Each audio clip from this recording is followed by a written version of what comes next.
Hello, my name is David John Jeffery and I'm the author of g.o.d.tech Mark of the Beast. Today I'm going to read it from you chapter 3. I will also leave links in the bottom for chapters 1 and 2 in case you missed anything. So let's begin. The Truth. 21st of September 2029. Hever Castle, United Kingdom. World Parliament, UK headquarters. Two women, one on each side, dragged Mary up the stone stairway. The roughness and cut of each step bounced against her feet, bruising and scarring them. As they approached the top of the stairs, Mary looked up and saw a couple of soldiers waiting wearing heavy armour. It was daylight outside, and for the first time since she had arrived, she could breathe in the fresh air. For Mary, this was an uplifting experience after the stench of her cell room. She was released from the grasp of the women, and the stabbing pain in her feet made her collapse to the floor.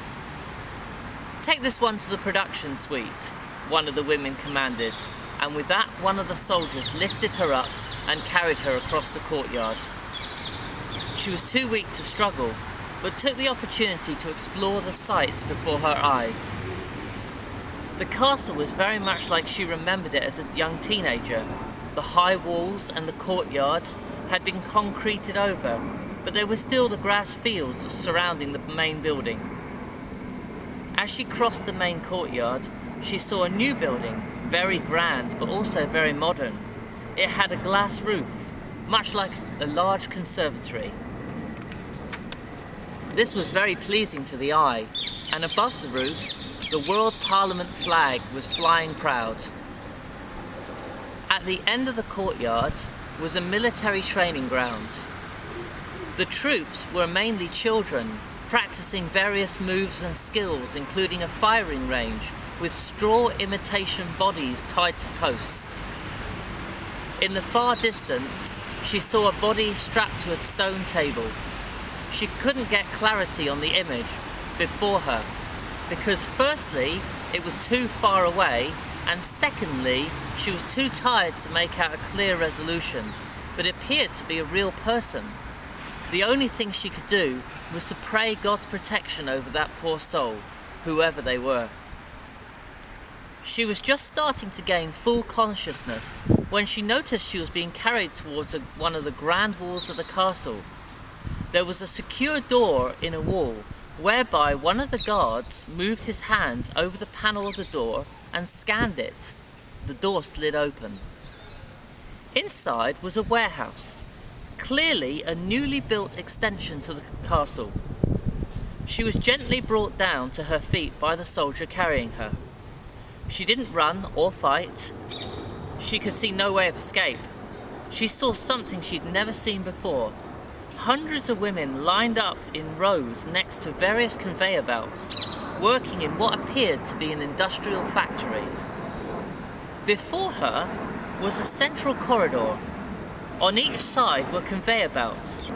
Each belt led to another in a different direction. At the far end, there were long tables of standing women, placing products into boxes. Mary was led to wonder what might be in those boxes. Every woman in the building wore a completely blue uniform, consisting of shirt and trousers with black shoes. On the back of each shirt was printed a different number, 11 digits long. The emblem of the Father was printed on the front. It was a circle surrounding a hand with a microchip symbol in the center of the palm. "Mary!" She jumped at the sudden voice behind her. She had been so taken back by the awesome size of this complex that she hadn't noticed the guards leave her. This woman's voice behind her startled her. She turned around in surprise. "Welcome to heaven," as we like to call it here. The woman held out her right hand in a greeting, expecting Mary to shake it. Mary just stood still, slightly suspicious. The woman withdrew her hand. She was a large lady in a white shirt, black jacket and a black skirt with matching shoes. She looked very ordinary, except that she had styled her mousy hair in a very old 1960s bumblebee style. It seemed over the top, and Mary thought it didn't suit her at all. "Where am I?" Mary asked, bewildered. "You're in heaven, girl." She spread her arms ready to embrace Mary. As she gave her a bear hug, Mary stood rigid and confused. "What happens here?" Mary inquired. "This is the epicenter of the Father. This is where people receive their salvation." The woman let go of Mary and stood back. Mary was taken aback by the whole experience. Then the woman took her hand and walked Mary down the central aisle. "I'm Christine, but most of the girls here call me Chris. We're a team here, a family. Have they told you anything?" "No, I don't even know where I am," Mary replied in a curious way. "You're in heaven, darling. This is heaven on earth," she said with so much enthusiasm, Mary became even more suspicious. "This is not heaven." Mary raised her voice. "Where am I and what are you doing here?" Mary had started to become agitated. Chris looked disappointed and said, "They really didn't tell you anything, did they?" "Who? What?" Mary was even more confused. Chris took her by the hand. "Come on, let's get you cleaned up and uniformed. Then I'll show you what we do here." They walked together to the end of the corridor, through a non-secure door, and straight into the living quarters.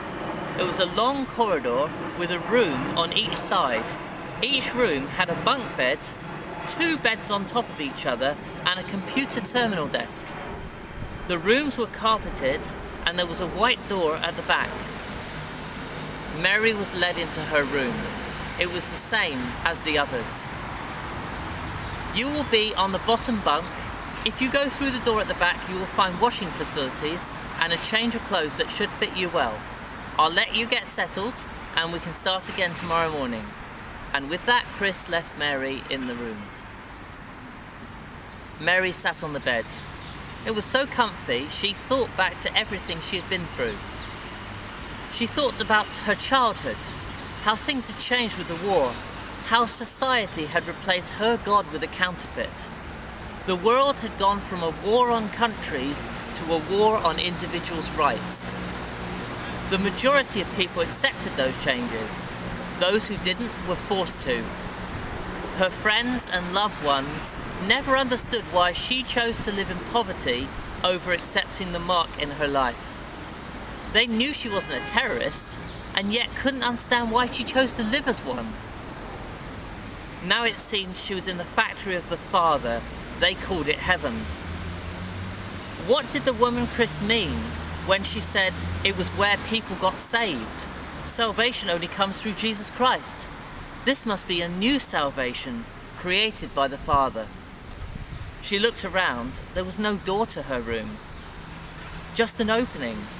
She got up and looked outside. The familiar corridor was there.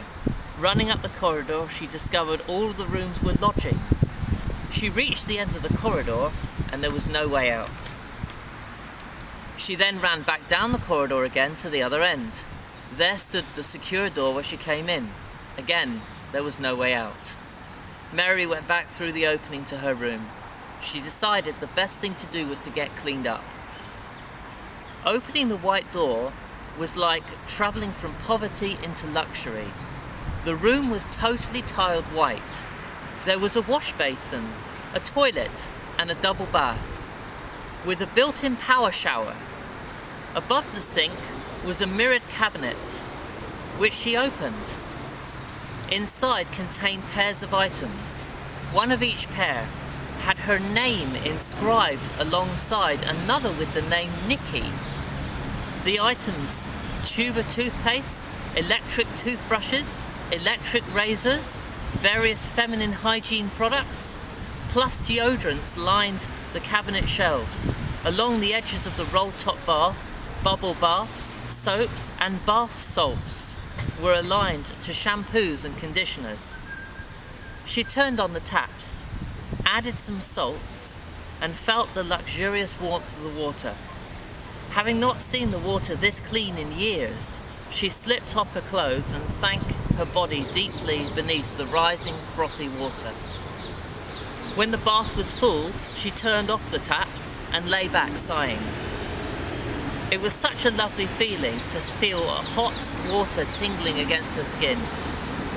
Using the soap, she scrubbed her body, discolouring the water, but it felt good. Her hair felt tangled and messy.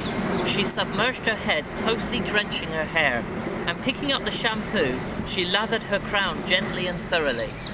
The smell of citrus fruit emanating from the shampoo caused her eyes to shut tightly and drift back into childhood when she used to try on her mum's perfumes and makeup.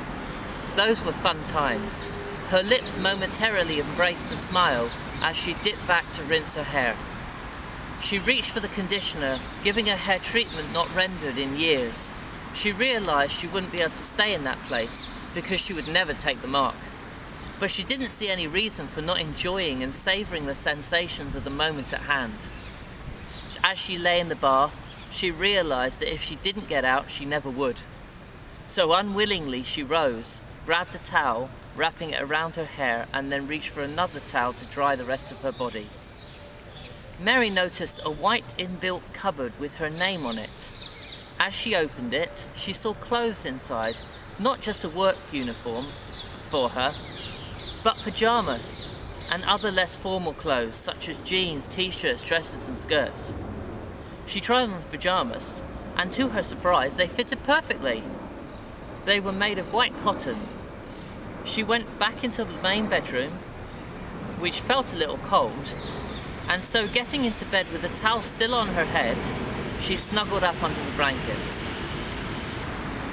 The bed was warm and cosy. It felt like it was made just for her at this moment in time, and she fell asleep.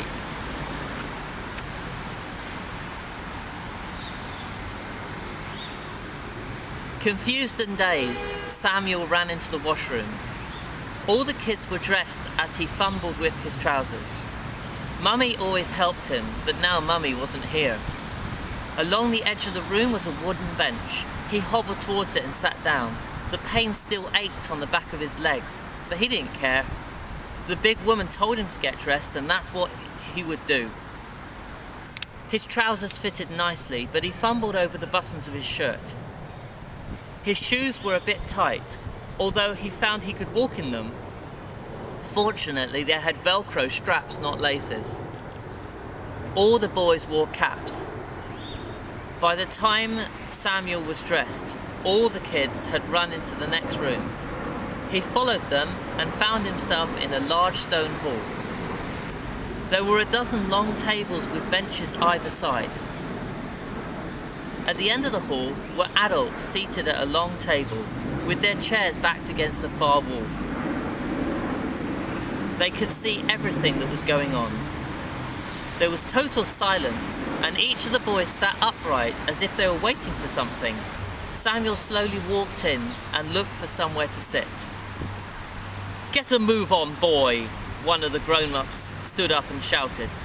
Samuel quickly hobbled to a nearby bench and squeezed onto the end. The boys in his row shuffled across to make him more room.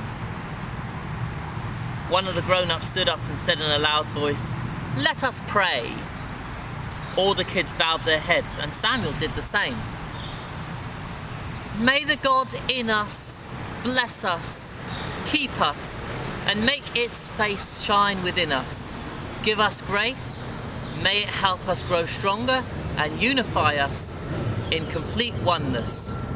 Amen." All the boys responded in unison, "Amen." Samuel had never heard a prayer quite like that before. However, before he had time to think, one of the doors opened and in marched a row of about 20 waiters, each carrying a bowl of hot porridge and a spoon. They were uniformed in their clothes and choreography. Each one placed a bowl in front of each of the boys and headed back the way they came. The one thing that fascinated Samuel was that none of the boys started eating. They just sat still, as if they were waiting for something. As the smell of fresh porridge filled the room, Samuel started to feel very hungry. He couldn't remember the last time he ate something hot, so when his bowl arrived, the need to taste was unbearable. He looked around the room, and when he thought no one was looking, he reached out his hand and pushed one of his fingers into the soft, doughy liquid. The wet oats clung to it as he withdrew it from the bowl. He sat there and looked at the boys around him. Nobody moved a muscle. Feeling the warmth on his finger and smelling its delight, he moved it towards his mouth. It was glistening in the light, and a smile began to form on his face. Putting out his tongue, he touched the tip of his finger. It was as if he had licked the most delicious and fragrant food ever sampled by a boy. To him, this was heaven. He pushed his finger in his mouth and sucked all the porridge off it. He kept his finger there for a bit, and he savoured the taste in its fullness. As he removed his finger, an arm reached past his head and grabbed his wrist, pulling it behind him. He swung around face to face with an angry-looking man. "What should we do with boys who are too greedy to wait?" he said in a stern voice. "Well, wait? For what?" stammered Samuel. "Miss Marshall, take this boy to the quiet room." He directed the lady who earlier disciplined Samuel to come and collect him. Miss Marshall took Samuel by the wrist and half dragged him out through the centre of the hall. She opened the door at the back and pushed him through, shutting the door from outside and locking it behind him. Samuel found himself in a small room. It was lit by a single fluorescent tube. There was nothing in the room but a carpeted floor. He burst into tears. He was starving, in pain, and missed his parents. He must have fallen asleep because he awoke to the sound of fumbling at the door. It swung open and Miss Marshall stood before him. "Are you ready to learn patience, boy?" she asked. "Yes, miss," he replied. She took him by the hand and led him to one of the tables. She sat opposite him, and one of the waiters brought him a bowl of porridge. "You must not touch the porridge until I say so. You must not say a word, and you must not move either," she directed. Samuel sat in front of her in complete silence. He was starving, but hoped that if he did what she said, he would get his food. Miss Marshall looked into his eyes and waited. To Samuel it seemed like forever, but in reality it was only 3 minutes. Miss Marshall smiled and said, "Well done, you can eat now." Samuel didn't need any more encouragement. He grabbed the bowl with one hand, the spoon with the other, and ferociously tucked into his desired delight. As he finished off the bowl, Miss Marshall stood up. "Now, Samuel, in future you will wait until the commander announces that you can start eating." She paused. "And don't worry, you will soon learn the ways of the mark." "The what, miss?" Samuel looked at her puzzled. Miss Marshall sat down in amazement.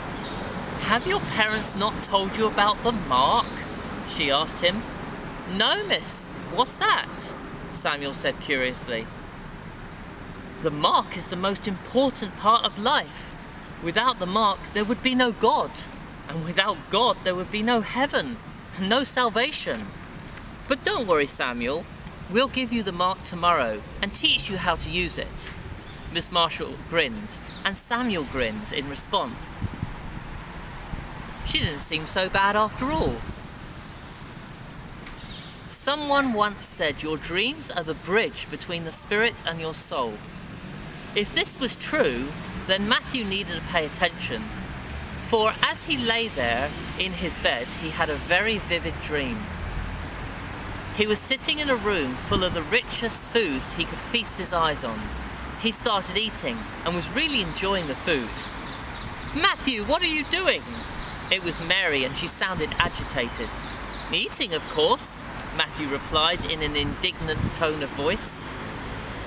"We have to go now. God's judgment is coming," Mary replied out of concern. Matthew continued to eat and ignored Mary. "Don't worry, Lydia said she would take care of everything," Matthew replied and nodded. "Please, Matthew, we have to go now," his wife continued to beg. Either sit down and eat or leave me alone. Matthew picked up a loaf of bread and started chewing on the crust. Mary looked down in disappointment and knew what she must do. She walked out of the room and left him to eat. There was a flash of light and Matthew heard a scream. He woke from his bed in a sweat and breathed quickly. Such was a feeling of panic. He realised it was just a dream. Lying back on the bed, he tried to get the nightmare out of his head. Looking around, he remembered where he was and decided that today he would find out as much as he could about the mark. Clearly, he felt, he was stressed and this terrifying dream had come because of the stress and the lack of sleep. Feeling so much better from the diagnosis he'd made of his condition, he got out of bed and took a shower. It's amazing how a nice shower can often take away all the thoughts of misery and make the day seem so much better. The feeling of hot water soaking his skin and cleansing him was such a fresh start to the day, filling Matthew with much needed courage. He looked in the closet and found a shirt and trousers. Checking the different sizes, he noticed that the outfit fitted him. It amazed him that they seemed to have thought of everything, right down to the shoe sizes and style. Taking a moment to admire himself in the mirror, he found shaving equipment and he started his morning ablutions. Once he had washed and felt revived, he became aware that there was no way of leaving the room. As if Lydia knew what he was thinking, the door suddenly slid open and she was standing before him. Today she wore a purple jacket with a matching skirt and high-heeled shoes. In Matthew's mind, she was a sight for sore eyes. He was unaware his room was under CCTV surveillance, and that was how Lydia knew when he was ready. Matthew just thought they had a connection or a sense of one another. Matthew, are you ready for today? Lydia asked. I'm ready, Matthew replied, as he got up and walked out the door. They walked down the corridor together. They headed in the same direction as last night, towards another secure door. I realised we got off to a bad start last night, but under the circumstances you can understand why we thought your family were terrorists. I mean, you don't have the mark. Lydia scanned her hand at the secure door, and it opened. They both walked through into another door. You'll be pleased to know your wife and children are safe. We take good care of people that live here at the World Parliament. Lydia smiled, and Matthew smiled back, captivated again by her green eyes. Today we'll be showing you why people take the mark, and how it has nothing to do with religion or belief. It's just a way to make your life easier. Lydia looked at him and asked, do you remember when we used to pay by card and how annoying it was when you lost your card? She laughed in an infectious way that led him to laugh too. Yeah, I remember, he grinned. Well, the mark just makes us all feel safer. When we first started implanting in the hands, people started to worry about having their hands cut off for their money. The breakthrough was a safe implant in the forehead that just made everything so much easier for security. I mean, there's no chance your head will be cut off. She laughed again. Lydia led him through a door to the left of the corridor. It was a medical facility in the compound. Matthew was fascinated by the advancement in medical science. There were scanners, computers, and a telemedicine area where the doctor could send medical information to various specialists across the world through video conferencing setup. This is Dr. Simmons. She will be your doctor for today. Lydia pointed to an open door and the doctor entered in a white medical coat. Please call me Sue, she said. Why are we here? Matthew asked nervously. You have nothing to worry about. It's simple and painless. Would you like it on your hand or forehead? She said with a smile. What? Are you giving me the mark? Matthew said, panic-stricken. Don't worry, Matthew. Everything will be fine. I'll take care of everything for you, Lydia said with a secret smile. I can't take the mark. What will Mary say? Matthew retorted. Don't worry about your wife. She'll be taking it too, Lydia replied. Her reassurance seemed to have a calming effect on him. Okay, said Matthew. As long as you're sure it will be fine. Sue motioned him to lie on a nearby bed. Matthew lay down and shut his eyes. Sue picked up a needle and held Matthew by the hand.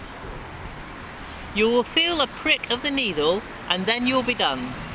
Soon cleaned his hand with lotion and inserted the needle into the centre of his palm. Matthew squinted with the pain. He had never liked needles, hadn't been to a doctor since he was a teenager. "All done," Sue said, as Matthew opened his eyes again. She held a wet piece of cotton wool against the scar left from the injection. "You will have a residual scar from the treatment, but it's nothing to worry about." Sue left the room, leaving him with Lydia. "How do you feel?" Lydia asked. "Honestly," he replied, "like a little boy who's just done something naughty and got away with it." They both laughed as he got up. Matthew and Lydia left the room, turned right and headed back the way they came. "I think it's a good time to test the mark, don't you?" Lydia asked. "I'll show you how it works." "Sounds like a good idea to me," Matthew replied with a grin. They reached the security door, and she took him by the hand, scanning his hand on the door panel. The door slid open, and Matthew gasped in amazement. "That was quick," he said. Lydia turned to him. "I have arranged for you to have unlimited credit on food purchases, as well as access to all the main areas of the building. I will also be getting you a job here. You can work alongside me," Lydia explained. "What is it you do?" he asked. "Oh, I work in the terrorist division, but it's not as bad as it sounds. We look for people who do not have the mark and bring them in to find out if they're terrorists or have just been misinformed about the mark, like you." Matthew nodded to show he understood. Lydia continued, "Now, I won't bombard you with all that information now. I suggest you have a look around and explore. Do you know the way back to your room?" Matthew looked at her. He was just coming to the realization that he now had the mark, but didn't feel any different. Was he wrong about the mark all this time? At least his family was safe, and if they were being treated as well as him, he had nothing to worry about. "Yes, I can find the way," he replied.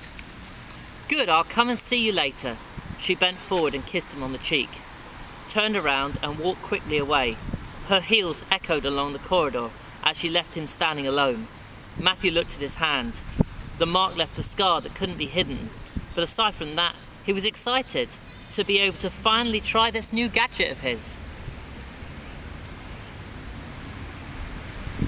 There was a lot of pain. There was pain in his legs. There was pain in his back.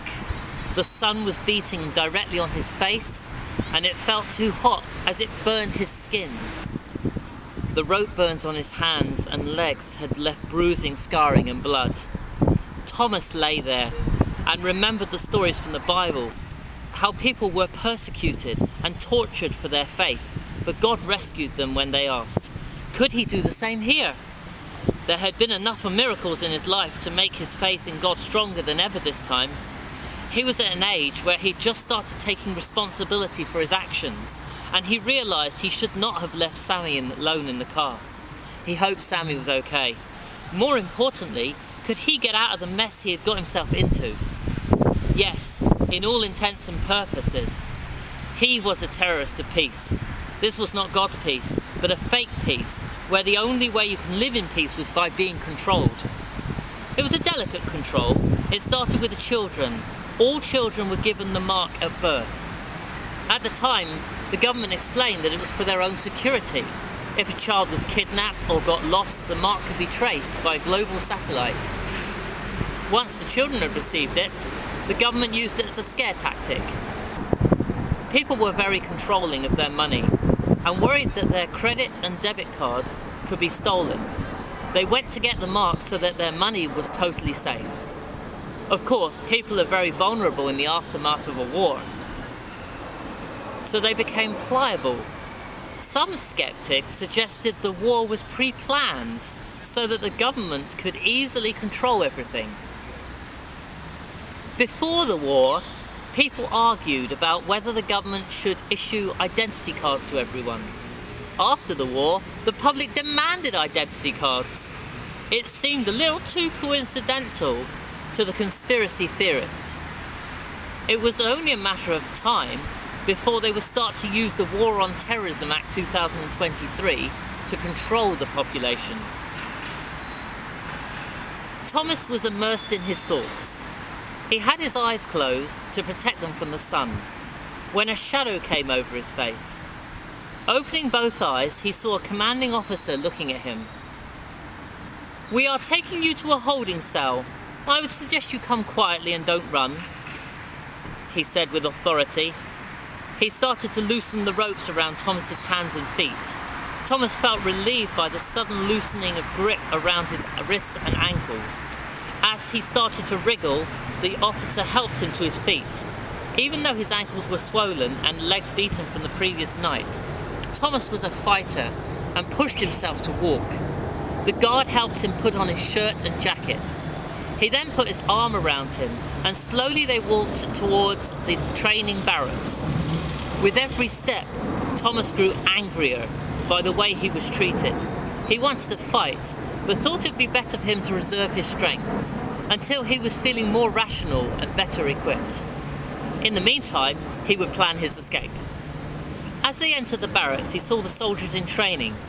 Last night when he saw them, he wanted to become one of them, but now they were the enemy. He realized that the only way to escape would be to learn their moves. If last night he could pass as a cadet, then maybe he could pass as a cadet again. They headed towards a large metallic building. The entrance was secure with a scanner, and the officer scanned his head. The metal door slid open, and as they entered, it was a simple corridor with doors to cells on each side. The officer opened one of the cell doors and pushed Thomas in. He placed him on the bed and left the room. The door closed after him. The whole room was totally made of metal, apart from the window. There was a metal toilet and a metal wash basin. The window appeared to be of reinforced glass. In reality, there was no visible escape for Thomas. He was too exhausted to think, much less plan escape, and wanted to sleep. "God, right now I just need you. If there is any way I can escape this, please show me. In Jesus' name I pray. Amen." Thomas prayed. He lay back on his bed and drifted asleep. And that's the end of chapter 3. I hopefully will be releasing chapter 4 next week. I plan to release one every week. This one was slightly quicker because I was specifically asked for chapter 3 quickly by a lady who wrote a comment on chapter 2. So keep your comments coming in. Keep your likes, and if you're interested in subscribing to know when the next chapter's out or look at my other video, then please subscribe. I have regular videos coming out on different subjects, and it would be great to have you involved. Please leave your comments and let me know what you think of anything positive or negative. I take heed, and I do change things in advice that I'm given from people who leave comments. So, as I said, I'll see you in the next video. Oh, and I'll leave in the description a link to where you can find the book, and also a link to the next chapter when it comes out. Nice to see you. Thank you. Bye-bye.